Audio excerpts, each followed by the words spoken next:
Okay, so Eloise is 30 years old. She's a female. Her cultural background is Australian. Her ethnicity is Caucasian. Her occupation currently is a vet nurse, but she's on maternity leave. Her socioeconomic status is middle class, and her family status is married with a 6-month-old baby. So hi Louise, my name's Adam.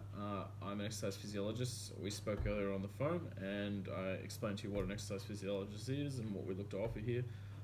So you've obviously been sent here by your doctor, Dr. Smith, and he wants you to get assessed for obviously the issues you've been having with your lower back. So in your words, what brings you here today? So I've been having some lower back pain, and it's sort of progressively been getting worse, especially since having my daughter 6 months ago. Okay. And so when it initially started, how did your pain sort of feel? So it was sort of started out a bit niggly and then just got worse and worse as the day went on. It was sort of more intense and more sharp. Okay, all right. So over the course of the day, did you feel that the pain was brought on by any issues? So like lifting things or anything like that?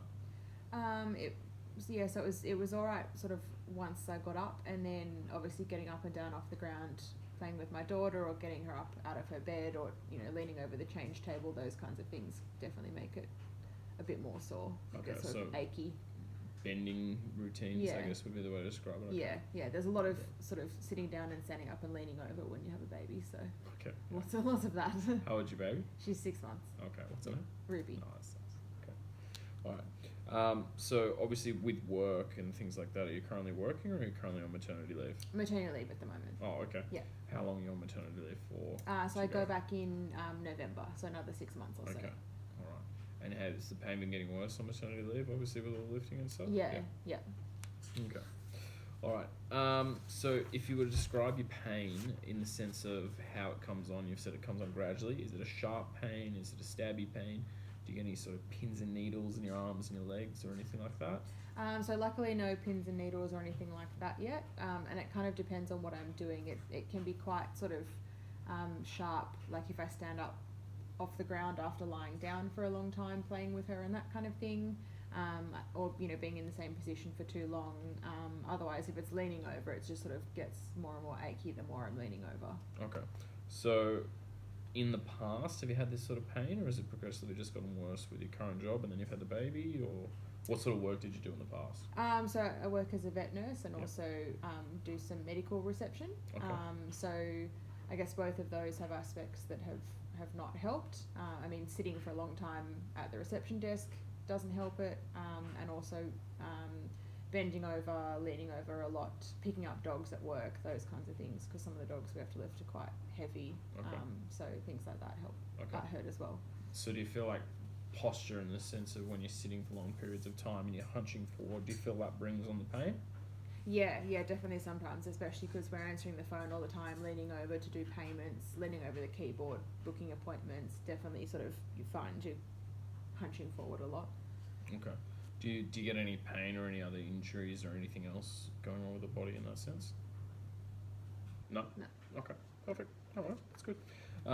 So currently, once you finish your maternity leave, how long a period of time are you going to be back at work for? So you're going to be back 2 days a week, or are you going straight back full time 5 times? Should be going straight back to 4 days, which is what I was doing before. Okay. Yeah. And how long are those days roughly?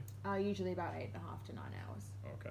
Now, when you're doing those days, your day-to-day tasks, is it just at the front desk, or is it more working with the animals themselves, or is it a combination of both? So it's usually one full day at the front desk, and the rest is all sort of treatment. So Okay. Out the back working with the animals. Okay, so the treatment side of things more the heavy lifting, and the front desk side's more when you do like your posture plays a role. Yeah. Okay. All right. So when you're at work, other than that, are there any other activities that might bring on pain? It's not usually too bad, but I guess it's kind of tricky because I'm kind of doing the same thing all day. So I'm always picking up dogs, always leaning over, carrying things, everything basically. Okay. it's a bit of a mixed bag working at a vet. But Yeah. yeah. So you can sort of see the link with your postural positions and lifting and things like that. Yeah. So going on from that, have you ever done any sort of exercise to work on these sorts of things?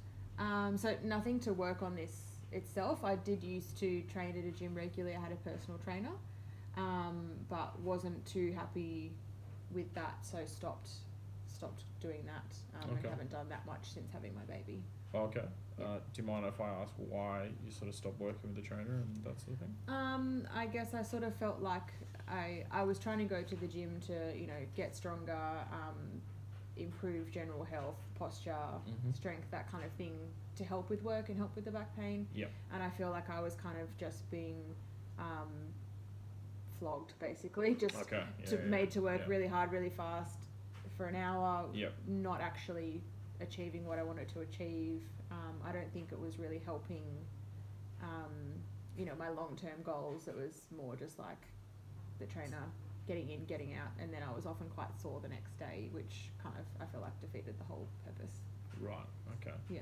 All right. So we're seeing a personal trainer regularly, once a week, sort of thing, or?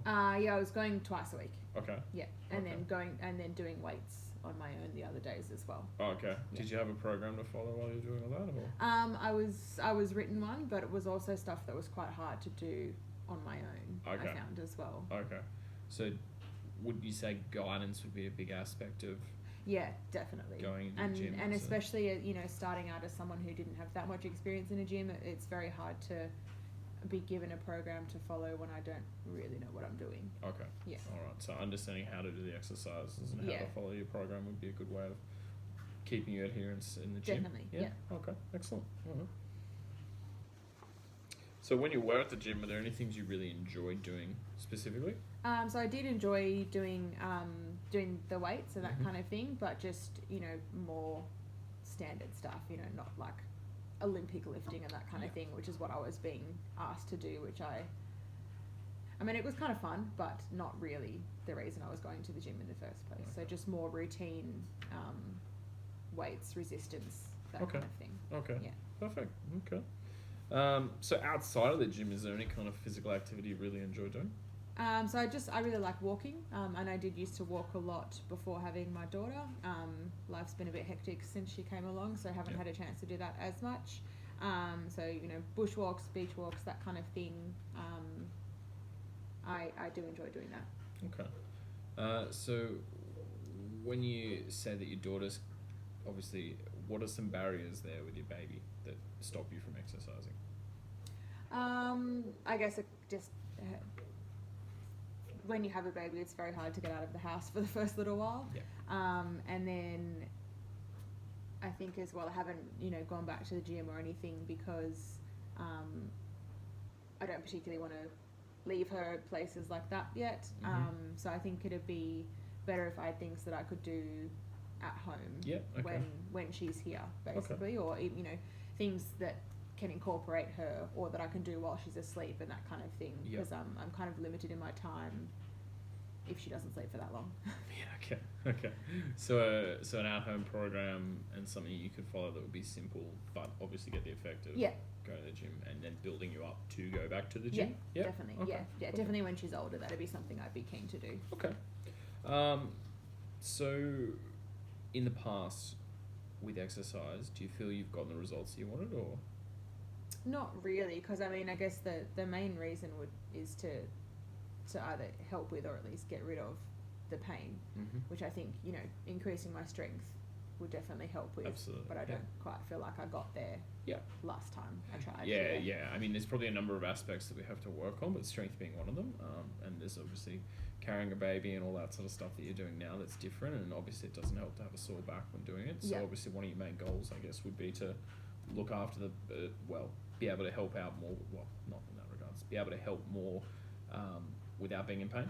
Yeah, definitely. Yeah, and just be able to be able to do everything that I want to be able to do with my daughter without having to worry about whether or not my back's going to hurt. Yeah, exactly. Yeah, and I guess you're getting up and down a lot of the day with her and playing on the floor with her and stuff. So, okay, perfect. So in your current lifestyle, what do you feel that we can change to help you in your goals that you're trying to set? So I guess I just need to be accountable. So I need to have something, you know, that's simple and easy to follow, so that I feel like I actually am confident enough to do it on my own. Mm-hmm. You know, nothing too crazy like going into the gym and lifting heavy weights with all the scary muscly guys or anything like that. Okay. Okay. So what we've sort of got an idea of from what I've written down is really setting yourself some goals, Mhm. giving yourself some guidance, obviously improving things in lifestyle. So obviously being able to pick up the baby more and all those sorts of things would really help. When we look at that, we obviously look at goal setting as one of your main ways of achieving your goals. So we tend to use the SMART principles. So the SMART goals are specific. So we try and come up with a specific goal to you. So what do you want to achieve? So if I said to you, if you were to get rid of your back pain, what would that mean to you? It would be amazing. I mean, it's something that's kind of always at the back of my mind, and you know, the thing about having a baby is I can't ever stop what I need to do. Mm-hmm. So most of the time I just have to do it with a sore back. So it'd be amazing to have to not have to worry about it and be able to keep doing what I am doing now with her, you know, playing, taking her out, getting up and down off the ground, you know, lifting her, because as she grows she's going to get heavier too. So definitely being able to be strong enough to keep doing all that, to keep up with her without having to worry about my back. Yeah, absolutely. So that would definitely be a specific goal. So then if we think of the M part of the component, it's measurable. So how do we measure those goals? So something could be go a day without pain, go a week without pain, then go a month without pain. It could be you want to be able to pick your baby up and down 20 times, you know, something fun like that. So that's something to think about as well, but we'll come to that in a tick. Then we've obviously got to make sure the goal's achievable. So is what you're putting yourself out to do going to be achievable in the time frame that we set for you? We'll come to that as well. Is the goal relevant to you? So we want it specific, but then we also want it relevant to what you want to achieve.